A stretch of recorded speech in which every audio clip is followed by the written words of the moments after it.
Salut frații mei, astăzi vom face un videoclip cum merg eu cu Alex pe drum, adică Alex, să mai stați un pic, o să vină și el, s-a dus cu fratele lui până în curte, sperăm să nu vină nici fratele lui, dar ne mai plimbăm până atunci.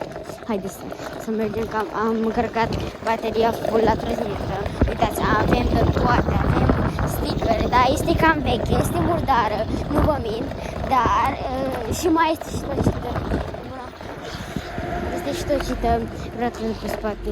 Nu ai ce să faci. Bine, da.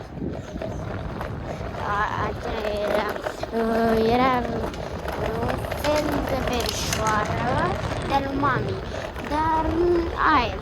Acum, hai să mergem, ne plimbăm, hai să am încărcat full bateria și acum o să începem după ce trecem cu motoreta, o să ne ducem pe roată. Hai să începem, 3, 2, 1 și haideți, ia uitați, acum trebuie să punem frână, că e mașina în față și să dăm, dă-i, stăm în spate cu frâna pusă, dă-i și dăm, tată, îi dăm.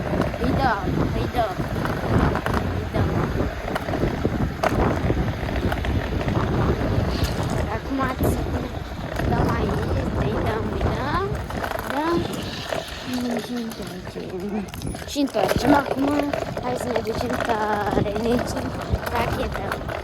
Ne ducem rachetă, să nu râdeți la mine că e stradă,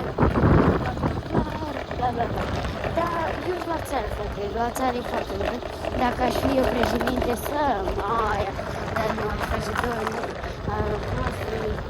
2 unde o TV-ul, pensia va fi 5 miliarde de euro și ce mai trebuie să fie, trotineta 3 lei și ce mai e, totul foarte ieftin, o minge 1 leu, toate